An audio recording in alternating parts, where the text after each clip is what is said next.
तर नमस्कार मित्रांनो. तर आज होती 29 तारीख आणि आजच होता अमावस्याचा दिवस. आता काही जणांना अमावस्या हा शब्द ऐकल्यानंतर भूतं, प्रेतं असं काही फिल्मी आठवत असेल. पण आमच्या इथं तसं काय नाही होत. कारण आमच्या इथं आहे श्री संत बाळूमामा यांचं मंदिर आणि तिथं आम्ही दर अमावस्याला महाप्रसाद, भोजन, कीर्तन इत्यादीची आम्ही व्यवस्था करतो. तर मग आज अमावस्या असल्यामुळं आम्ही आजसुद्धा त्या ठिकाणी तसं नियोजन केलेलं आहे. तर मग तुम्हाला दाखवतो तिथं कसं काय काय होतं. तर मग चला मग. आता सगळ्यात आधी घराच्या बाहेर पडल्यानंतर बघितलं की गाडीच नाही इथं. आता गाडी बघितली इथं गोदरड्याच्या मागं, तर आता इथं गोदरड्याच्या मागंसुद्धा गाडी नव्हती.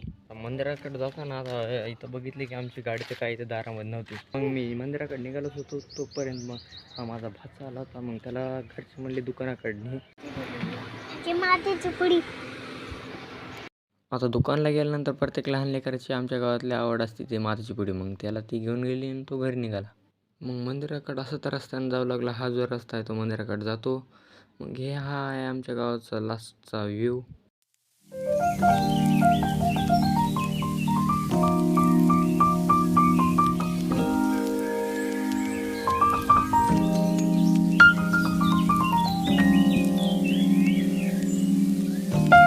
आणि हे आहे आमच्या गावची पाण्याची टाकी. आता हे जे तुम्हाला मंदिर दिसत आहे ते आहे बाळूमामाचं मंदिर, जे की आता तिचा कार्यक्रम चालू आहे. आणि हे जे तुम्हाला दिसत आहे हे नरसिंहाचं मंदिर आहे. आता उन्हात पायी जात असताना ऊन तर खूप लागत होतं, पण काय करावं. आता इथं जस्ट मंदिराकडे आल्यानंतर तुम्ही बघू शकतात की या ठिकाणी जे आहे तो स्वयंपाक चालू आहे. आणि हे पाणी वगैरे या ठिकाणी आलेलं आहे जारचं. कीर्तनसुद्धा या ठिकाणी उभं टाकलेलं आहे. आणि जे तुम्ही या ठिकाणी बघू शकतात की वरल्या बाजूला इथं चपात्या ज्या आहेत ते चालू आहेत. मग आता दर्शन घेण्याकरिता मंदिराकडे निघालो पुढे. आणि तुम्हाला जे हे महाराज दिसत आहेत ते आमच्या गावच्या शेजारच्याच गावचे महाराज आहेत. मग दर्शन घेण्याकरिता इथं मंदिराच्या पुढे आल्यानंतर ह्या आहेत बाळूमामाच्या पादुका. आणि इथं पडदा लावला होता कारण मध्ये पूजा चालू होती. मग बाळूमामाचा भंडारा लावला कपाळावर. आणि इथं तुम्हाला शेजारी जे बांबू दिसत आहेत ते बाळूमामाचा सभामंडपाचं काम चालू होतं. आणि या ठिकाणी जे तुम्हाला दिसत आहे खीर, हा आमच्या बाळूमामाचा महाप्रसाद हा मानला जातो. अन्न आहे, पण हरिनामची जोड जर नसेल तर त्या अन्नाला प्रसाद म्हणता येत नाही.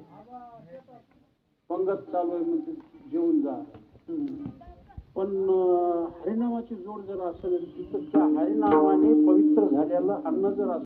आणि तिकडं मागाल्या साईडला कीर्तन सुरू झालं होतं. आणि हे आमच्या गावातल्या पोराच्या इथं मोकरपंथी सुरू झाली. आणि हे आमच्या गावचे हिरो सुभाष सांगळे, जे की बघन तर आपलं थोपाड मोबाईलमध्ये बघत असतात. मग थोड्याच वेळानंतर कीर्तन सुटलं आणि आरतीसुद्धा सुरू झाली. मग आरती करता सर्वजण उभा टाकले आपापले ताट घेऊन आणि मग आरती म्हणायला लागली. आणि मग ही आहे आमची छोटीशी गँग. आणि हे जे तुम्हाला मागून आलेलं दिसायला हे आहे आमच्या गँगचं लीडर गणू डॉन. आणि आमच्या बाळूमामाचं मंदिर हे माळरानावर जरी असलं तरीसुद्धा तुम्ही बघू शकता की कशी खतरनाक पब्लिक या ठिकाणी आलेलं आहे. आणि आमच्या शेजारच्याच गाव नाही तर एकदम अशी पंचक्रोशीतून या ठिकाणी पब्लिक महाप्रसादासाठी व आरतीसाठी येतात.